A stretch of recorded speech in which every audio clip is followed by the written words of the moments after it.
서학개미 여러분, 안녕하세요. 오늘 우리가 함께 깊이 파헤쳐볼 종목, 바로 우리에게 너무나도 익숙한 이름, 맥도날드입니다. 보통 맥도날드 하면 그냥 빅맥이랑 감자튀김 파는 곳, 이렇게만 생각하시잖아요. 근데요, 투자자의 눈으로 보면 이 황금색 아치 로고는 완전히 다른 이야기를 하고 있습니다. 사실 맥도날드는요, 거대한 글로벌 부동산 제국이자 어마어마한 현금 흐름을 만들어내는 라이센스 기업에 훨씬 더 가깝습니다. 지금부터 맥도날드가 진짜로 어떻게 돈을 버는지, 왜 배당귀족이라는 별명이 붙었는지, 그리고 지금 닥친 인플레이션이라는 큰 파도 앞에서 투자 가치는 어떨지 속 시원하게 한번 분석해 보겠습니다. 자, 이 숫자 좀 보세요. 1,500억 달러. 우리 돈으로 환산하면 약 200조 원에 달하는 정말 입이 떡 벌어지는 금액입니다. 이게 감이 잘 안 오실 수도 있는데 웬만한 국가의 1년 GDP랑 맞먹는 수준이고요. 우리나라 시가총액 최상위 기업들과 비교해도 정말 압도적인 규모죠. 이게 뭐냐? 바로 맥도날드가 전 세계 매장에서 1년 동안 벌어들이는 시스템 총 매출액입니다. 이 숫자 하나만 봐도 맥도날드가 단순한 햄버거 가게가 아니라 하나의 거대한 경제제국이라는 말이 전혀 과장이 아니라는 걸 알 수 있습니다. 아니, 햄버거 팔아서 어떻게 저렇게 어마어마한 돈을 안정적으로 벌 수 있을까요? 그 비밀은 바로 이 사업 모델에 숨어 있습니다.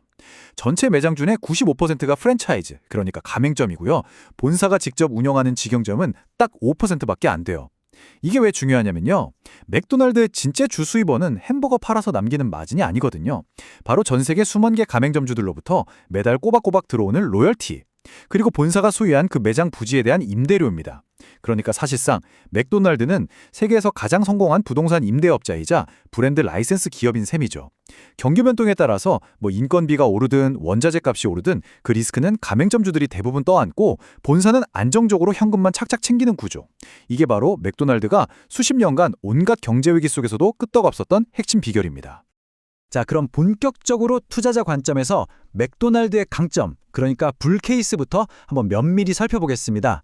도대체 왜 그렇게 많은 가치 투자자들이 이 주식을 사랑하는지 그 이유를 하나씩 파헤쳐보죠.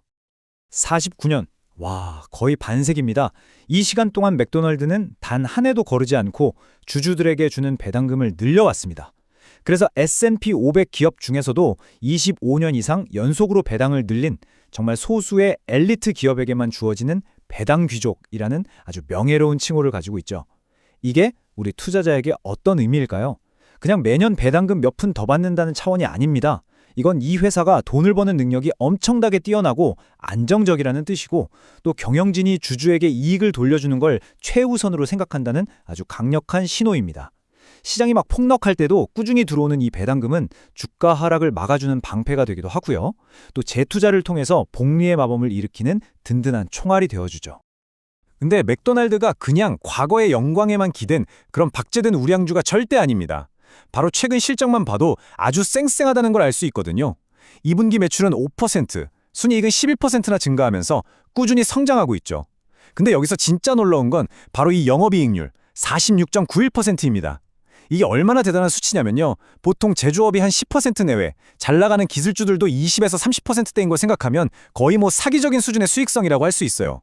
앞에서 말씀드렸던 그 프랜차이즈와 부동산 임대 사업 모델이 얼마나 강력한 현금 창출의 기계인지를 이 숫자 하나가 그냥 명확하게 보여주는 겁니다. 이런 강력한 실적은 크게 4가지 핵심 기둥이 튼튼하게 받치고 있기 때문입니다. 첫째는 말이 필요 없죠. 전 세계 어디를 가도 통하는 압도적인 글로벌 브랜드 파워. 둘째는 성공적인 디지털 전환입니다. 이제 전체 매출의 30% 이상이 앱이나 키오스크, 배달에서 나와요. 이게 단순히 주문 방식만 바뀐 게 아니라 고객 데이터를 확보해서 맞춤형 마케팅으로 재구매를 유도하는 강력한 성장 엔진을 달았다는 의미거든요. 셋째, 팬데믹이나 공급망 대란 속에서도 흔들림 없었던 그 초효율적인 글로벌 공급망. 그리고 마지막으로 꾸준한 배당과 자사주 매입을 통한 강력한 주주 환원 정책. 이 네 박자가 완벽하게 맞아떨어지면서 맥도날드라는 제국을 아주 굳건하게 지탱하고 있는 거죠. 하지만 동전에는 양면이 있잖아요? 지금까지는 장밋빛 전망만 본 것 같으니 지금부터는 맥도날드의 황금 아치에 들이온 그림자, 그러니까 베어 케이스를 한번 냉정하게 분석해 보겠습니다. 저소득층 소비자의 지출 둔화가 계속되고 있습니다. 이 말이요, 월가의 어떤 비관론자가 한 말이 아닙니다. 맥도날드의 심장부를 가장 잘 아는 사람, 바로 CEO인 크리스 캠친스키가 직접 실적 발표에서 한 경고입니다. 원래 경기 침체기가 오면요, 비싼 레스토랑 가던 사람들이 지갑이 얇아지니까 맥도날드로 내려오는 트레이드다운 효과라는 게 있었거든요. 그래서 오히려 맥도날드가 수혜를 입곤 했어요. 그런데 지금은 인플레이션 압박이 너무 심해서 맥도날드의 핵심 고객층인 저소득층마저도 지갑을 닫기 시작했다는, 이건 정말 심각한 신호입니다. 맥도날드의 성장 공식 자체가 흔들릴 수 있다는 경고등이 켜진 셈이죠. 이런 우려가 그냥 추측이 아니라 이미 현실에서 벌어지고 있는 일들입니다. 불과 한 달 남짓한 기간의 타임라인을 한번 따라가 볼까요?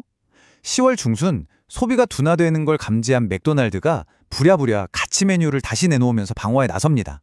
근데 이게 잘 안 먹혔는지 11월 5일 실적 발표에서 CEO가 직접 경고를 날렸고요.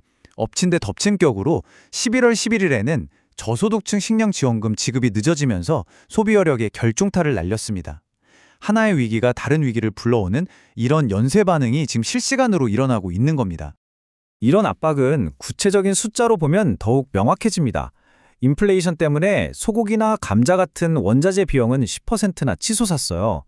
반면에 가장 중요한 시장인 미국 내 동일 매장 매출 성장률은 3분기에 2.4%로 뚝 떨어졌습니다. 나가는 돈은 늘어나는데 들어오는 돈의 증가세는 꺾이는 마진 스퀴즈, 그러니까 이익이 쥐어짜이는 현상이 본격화되고 있는 거죠. 더 걱정스러운 건 미래 전망입니다. 2026년 성장률 전망치마저 2에서 3% 수준으로 낮춰잡고 있어서 이런 저성장 기조가 앞으로 계속될 수 있다는 불안감이 커지고 있습니다. 자, 그래서 우리 투자자라면 반드시 주시해야 할 핵심 리스크를 4가지로 딱 정리할 수 있습니다. 첫째, 고질적인 인플레이션. 소고기 값은 물론이고 특히 여러 주에서 최저임금을 올리면서 인건비 부담이 계속 커지고 있어요. 둘째, 핵심 고객인 저소득층의 소비 여력이 약해지는 것. 이건 맥도날드의 근간을 흔드는 문제입니다. 셋째, 점점 더 치열해지는 경쟁. 예전처럼 뭐 버거킹, 웬디스만 있는 게 아니라 이제는 치폴레, 쉑쉑, 칙필레처럼 뭔가 더 젊고 신선한 이미지의 패스트 캐주얼 브랜드들이 시장을 파고들고 있죠. 마지막으로 비만세 도입론이나 플라스틱 규제 같은 잠재적인 규제 압력도 무시할 수 없는 변수입니다.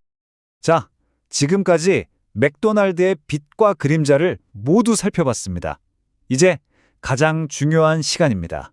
이 모든 정보를 종합해서 우리 서학개미의 포트폴리오에 이 황금아치를 담아야 할지 말아야 할지 최종 결론을 향해 한번 가보겠습니다. 핵심 논쟁을 한눈에 비교해 보시죠. 왼쪽의 불케이스, 즉 긍정론자들은 시간은 맥도날드의 편이다 라고 말합니다. 반세기 역사의 배당 귀족, 압도적인 브랜드 파워와 수익성, 성공적인 디지털 전환, 이런 구조적인 강점은 단기적인 어려움을 충분히 극복하고 결국 우상향할 거라는 믿음이죠. 반면에 오른쪽의 베어 케이스, 비관론자들은 아니 지금 당장의 문제다 라고 경고합니다. 살인적인 인플레이션, 얼어붙은 소비 심리, 둔화되는 성장세는 단기적으로 주가를 짓누를 수밖에 없는 명백한 현실이라는 주장입니다. 장기적인 가치와 단기적인 리스크의 팽팽한 대결 구도라고 할 수 있겠네요. 그렇다면 현재 주가는 어떤 수준일까요? 주가가 싼지 비싼지를 보는 척도인 주가 수익 비율, PE를 한번 보겠습니다. 맥도날드의 현재 PE는 23.5배로 동종업계 평균인 25배보다 살짝 낮습니다. PE가 낮다는 건 두 가지로 해석될 수 있어요. 첫째, 현재 시장의 우려가 주가에 반영돼서 상대적으로 저렴한 가격에 살 기회일 수 있다. 둘째, 시장이 맥도날드의 미래 성장성에 대해 경쟁사들보다 낮은 기대를 하고 있다는 신호일 수도 있다. 결국 지금의 위기가 일시적이라고 믿는 투자자에게는 매력적인 진입점이 될 수 있고 위기가 구조적이라고 보는 투자자에게는 여전히 경계해야 할 신호인 셈이죠. 월가 애널리스트들은 어떻게 보고 있을까요? 평균 목표 주가는 320달러로 집계됩니다. 이건 현재 주가에서 약 4% 정도 추가 상승할 여력이 있다는 의미인데요.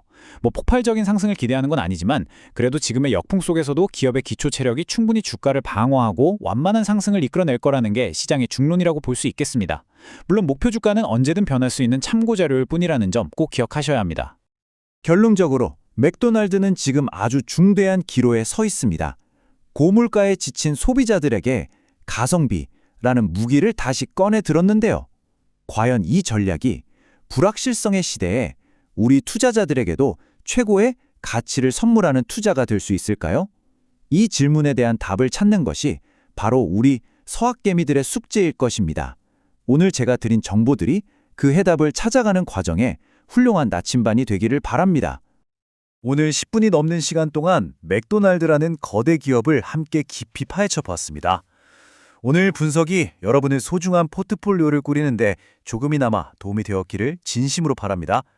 앞으로도 이렇게 한 종목을 제대로 깊이 있게 분석하는 컨텐츠를 놓치고 싶지 않으시다면 저희 채널 모여라 서학개미를 지금 바로 구독하고 알림 설정까지 꼭 부탁드립니다. 여러분의 성공 투자를 항상 응원하겠습니다. 감사합니다.